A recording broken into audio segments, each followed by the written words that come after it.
Tout d'abord, écoute, je ne sais pas si tu as vu ça hier, mais il y a une grosse tuile qui est tombée hier sur la Cité de la Santé à Laval. On a directement des gens, il y a 9000 personnes qui étaient concernées, qui ont été pris dans le fond dans le fond, dans une extirpation de données de la firme Segma, hein. Donc, c'était une firme qui avait fait une recherche, dans le fond, clinique, et il y avait quelques 9000 usagers du CI3S de Laval qui ont, dans le fond, perdu leurs données confidentielles.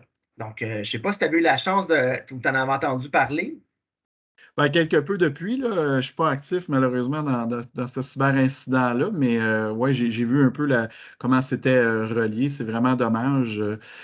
Qu'est-ce qui est arrivé. Puis c'est pour dire hein, comment des fois, c'est pas nous autres. On a beau tout appliquer les mesures de sécurité, il y a d'autres organisations qui ont nos informations privées, comme qui est arrivé à LinkedIn, comme qui est arrivé à Equifax, qui est arrivé au registraire des entreprises. Ces informations-là qu'on a fait confiance à des personnes, malheureusement, ben, se sont retrouvées dans une situation où ils ont perdu l'accès ou les données ont été exfiltrées. C'est plate. C'est vraiment plate. Moi, ce que j'ai remarqué et ce que j'ai trouvé intéressant, c'est que là, tu sais, beaucoup de gens, on a eu la chance d'en parler de la loi 25. Donc, les présidents d'entreprise sont pas mal tout au courant de la loi 25. C'est plus un secret. Donc, lorsqu'il y a une faille de sécurité qui concerne des documents ou de l'information qui est personnelle, donc, on est rendu maintenant obligé de la rapporter. Donc, c'est ce que le CI3S de Laval a été obligé de faire. Ils ont été obligés de reporter l'incident à la Commission d'accès à l'information du Québec. Donc, ils sont obligés maintenant, les gens ne peuvent plus cacher ça, là. On ne peut plus dire, ah, ben écoute, j'ai perdu 9000 données confidentielles de mes clients. Bon, je ne le dirai pas à personne. On ne veut pas perdre la face. C'est plus quelque chose qui est rendu légal au Québec, là. Effectivement. Souvent, dans le temps, je me rappelle, il fut une époque, on n'en parlera pas trop, mais il y a des gens qui disaient on va formater, on va formater, on va remettre ça correct, suivant, on ramène le backup, c'était fini. On n'est clairement plus là aujourd'hui avec deux paliers de gouvernement qui ont des lois comme celle-là. En général aussi, ce qui est intéressant, je pense, de la loi 25, je ne suis pas un expert dans la loi, mais j'ai vu qu'il fallait procéder, dans le fond, à un genre d'enquête pour déterminer les victimes qui étaient reliées à ça. Donc, il y a beaucoup de firmes maintenant des firmes spécialisées, j'en connais quelques-unes, là. Je ne sais pas si j'ai le droit d'en parler des noms. J'ai-tu le droit de donner les noms? Ben oui, tu as le droit. OK. Des firmes comme, exemple, à Égide ou VARS, qui sont des firmes reliées à KPMG, Raymond Chabot. Il y a plusieurs firmes d'enquête, dans le fond, maintenant, qui déterminent le type d'information, qui a été touché, quand est-ce que c'est arrivé exactement, pour pouvoir justement monter une liste puis aviser ces personnes-là qui ont été touchées. Tes informations pourraient être disponibles publiquement sur le Dark Web ou quelconque. Puis, fait que ça, je trouve ça bien que la loi en parle, tu sais, de justement obliger les gens à faire une déclaration, mais pour faire la déclaration, il faut faire un genre d'enquête pour savoir qu'est-ce qu'on a perdu, on a perdu l'accès et le contrôle. Donc ça, je trouve que c'est une très belle chose de les lois qui ont implanté récemment. Puis Oui, dans ce parce que cas-ci, j'imagine, oui. c'est qu'il y a beaucoup de gens qui sont contre cette loi-là. Tu sais, parce qu'il y a beaucoup de gens qui ont dit que ce n'était pas le temps d'introduire ça. Les entreprises se remettent à peine de la COVID, mais c'était vraiment essentiel. Puis moi, je la défends, la loi 25, simplement parce que j'ai vu beaucoup trop de situations. Tu sais, on est deux hommes d'affaires, toi puis moi. Tu en as rencontré des nouveaux clients, puis des fois, je suis sûr Mm. que tu as fait des choix de dire, je ne ferai pas affaire avec eux autres. Moi, quand j'arrivais, puis je voyais des gens là, qui avaient les numéros de carte de crédit écrits sur un pad de papier qui traînaient dans le showroom des voitures ou encore des trucs de fichiers Excel avec tous les mots de passe. Puis on leur disait, hey, c'est pas une bonne pratique. Puis qui disaient, hey, je mêle toutes tes affaires, là. Nous autres, c'est le même qu'on fonctionne. Ça fait peur un peu, tu sais. Puis moi, je pensais tout le temps à mes données personnelles dans tout ça. Je me Mm. disais, imagine-toi là, que, exemple, je suis un client de ce concessionnaire automobile-là qui prend mes informations de crédit, qui laisse ça traîner sur un pad de papier. Est-ce que j'ai vraiment le goût de faire affaire avec ce concessionnaire-là? La réponse, c'est bien sûr non. Donc, la loi 25 vient faire une épuration de ces gens-là qui avaient des mauvaises pratiques en informatique ou encore qui avaient des mauvaises pratiques de négligence de c'est pas grave, personne ne va le savoir. On ne le dira pas qu'on s'est fait pirater puis qu'on a 10 000 clients, on a perdu leur information. Ils vont penser qu'ils se sont fait pirater chez Desjardins. Tu sais. Donc là, il y a une obligation. Il pourrait y avoir des sanctions qui seraient appliquées à ces entreprises-là s'ils ne divulguaient pas justement qu'ils ont été victimes d'une cyberattaque, là. Mhm. Exact, ouais. Puis, moi, je pense aux victimes aussi là-dedans. ces fameuses victimes-là, souvent, les gens vont, dans les lettres, dans les communiqués qui vont être faits directement adressés à eux, ils vont probablement recevoir une lettre, un courriel ou peu importe, s'ils sont touchés justement par le résultat de l'enquête. Souvent, on va leur demander d'activer les protections de crédit Equifax et TransUnion sur les deux plateformes ou sur une, ça dépend des assureurs, ça dépend des cas, puis ainsi de suite. Personnellement, j'ai vu qu'il y avait un certain débat dans le marché, actuellement, c'est une bonne chose, c'est une moins bonne chose. Si jamais vous ne croyez pas à la solution de vous doter d'une solution de protection de crédit, que ce soit chez Equifax ou TransUnion, il y a un moyen gratuit de faire aussi, c'est de dire que vous êtes fait voler votre portefeuille. C'est un petit truc que je laisse à ces victimes-là. S'ils ne veulent pas payer pour le service ou l'organisation ne prend pas la responsabilité de payer pour ce service-là, dans ce cas-ci, on ne le sait pas encore, de dire que vous avez fait voler votre information, comme votre numéro d'assurance sociale qui est unique, faire en sorte de peut-être possiblement que ce soit à risque pour créer des faux prêts, des fausses cartes. Hein. On le connaît, les sites en ligne pour faire rapidement du crédit ou avoir de l'argent ou des biens. Donc, à ce moment-là, vous dites à Equifax de Transition, je me suis fait voler mon portefeuille. À ce moment-là, ce qui va arriver, à toutes les fois qu'un dossier de crédit va être interrogé, que ce soit un ou l'autre des organismes, ça va obliger à ce moment-là qu'il y a quelqu'un qui vous appelle pour Oui. autoriser, dans le fond, la publication ou de remettre les informations de crédit. Donc, déjà là, pour gratuit, pour 0 $, c'est pas aussi convivial qu'une belle interface où ce qu'on voit toutes les interrogations de crédit, notre pointage, ainsi puis notre dossier. Mais pour pas cher, ça fait une belle protection. Puis d'ailleurs, il y a un débat que je suis sûr que sur Internet est lancé depuis longtemps, qui vient plus de la cyber, mais on se demande quasiment est-ce que ça devrait être mandatoire, obligatoire, que tout le monde ait une protection de crédit du genre, que ce soit en ligne ou que ce soit avec au moins une double authentification, là, avec un appel téléphonique. Oui. Moi, Hmm. j'ai la même vision que toi. Puis, juste te dire, là, je travaillais chez Desjardins avant, tu sais, puis même moi, je me disais, je vais mettre ça dans mon dossier. Fait que je l'avais fait. J'avais appelé Equifax et TransUnion, puis j'avais fait mettre la note. Donc, c'est simplement une note qu'ils mettent au bureau de crédit qui disent vous devez appeler pour confirmer l'identité avant de consentir un prêt. Donc, moi, là, Mhm. depuis 2010, j'ai ça. Fait qu'à chaque fois que je fais une demande de crédit, exemple une nouvelle carte de crédit, il y a quelqu'un qui doit m'appeler.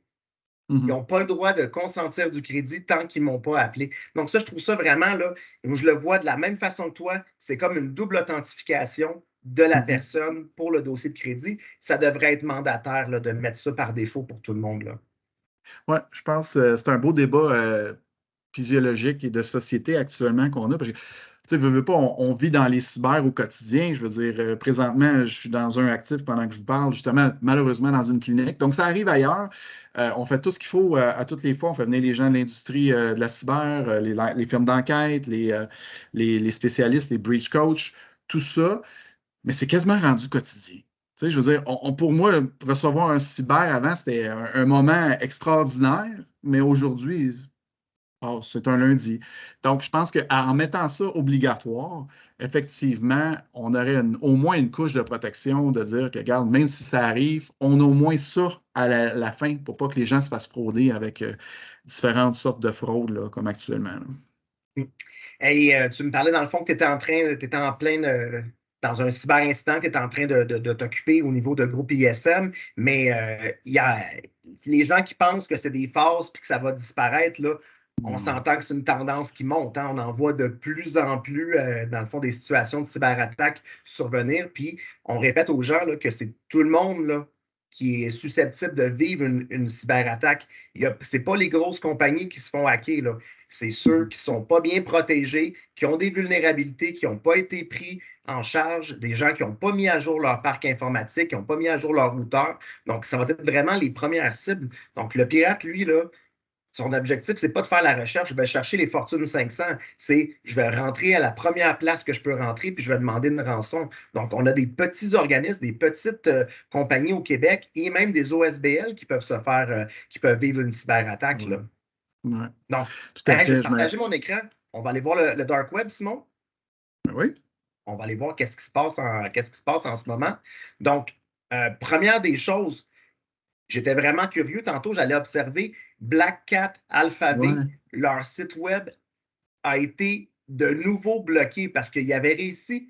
Dans le fond, le FBI avait bloqué leur site au début du mois de décembre, puis ils avaient Mhm. réussi à remettre leur site en action et finalement, ils ont été refermés par le FBI. Donc, c'est intéressant de voir ça, d'être sur le dark web, puis de voir qu'un site est complètement barré par le FBI. Donc, bravo d'avoir réussi à faire ça.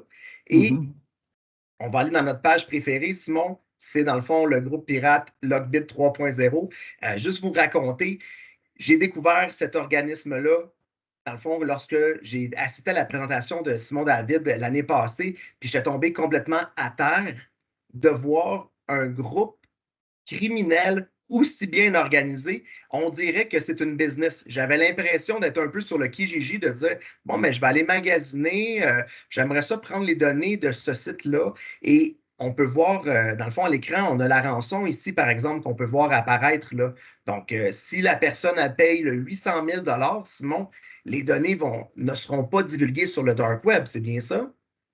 Oui, oui, dans ce cas-ci, effectivement, ça semble être ça, oui. Mais ce que je trouve spécial de ça, c'est qu'il y a un timer quand même à 414 jours. Est-ce que la personne a acheté du temps ou c'est rare que je vois un timer aussi long, là. Je ne connais pas le dossier actuellement, mais intéressant.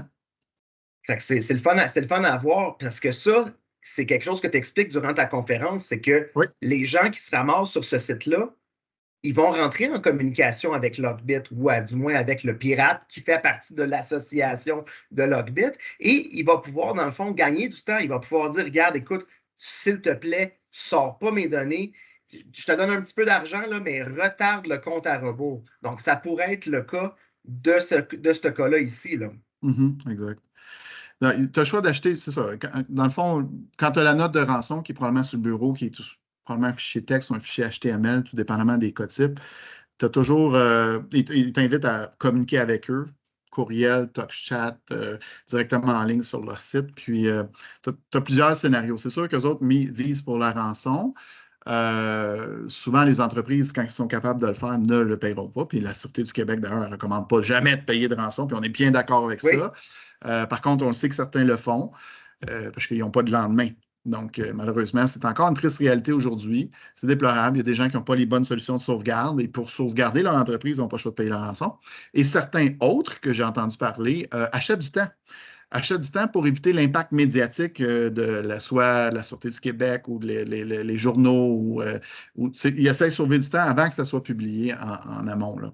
Donc, ça, c'est déplorable, mais oui, c'est des options. Il y a différentes options de paiement qui viennent de la part de Lockbit, qui, soit dit en passant, je trouve que c'est le groupe qui s'organise pour, comme tu dis, bien organisé, mais qui s'organise pour faire le plus d'argent à travers un crime, peu importe la façon. Malheureusement. puis on voyait tantôt, on avait même le logo Bitcoin, on avait le logo dans le fond, je me rappelle pas, c'était quoi les autres logos, tu sais, je vais l'ouvrir, on va le voir là. Il y avait du Monero, oui. Donc, on voit dans le fond, c'est tout payable par crypto-monnaie, là. Donc, des Oui. trucs qui sont pas retraçables du tout, là. Oui. De toute façon, ils utilisent plusieurs portefeuilles. Essentiellement, le but de l'organisation, c'est de justement laver l'argent le plus possible, protéger l'identité des personnes ultimement. Donc, moi, je ne suis pas un spécialiste là-dedans, mais je sais qu'il existe une série de portefeuilles où ils transfèrent l'argent pour protéger, dans le fond, le destinataire des fonds de ça. Puis, ils prennent une commission de 20 naturellement sur ça.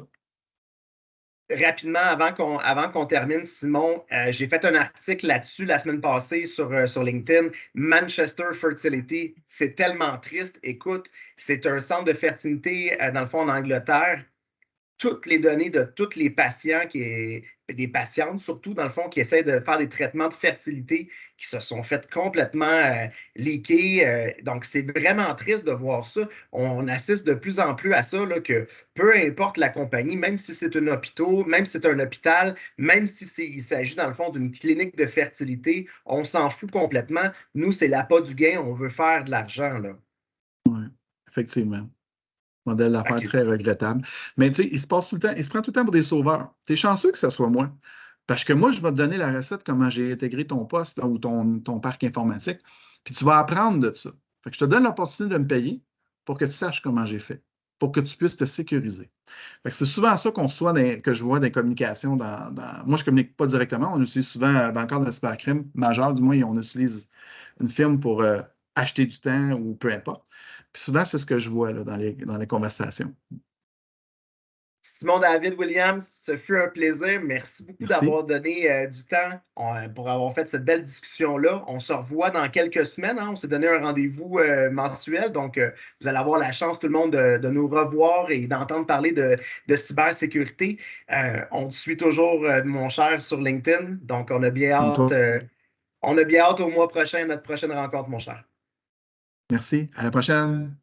À la prochaine.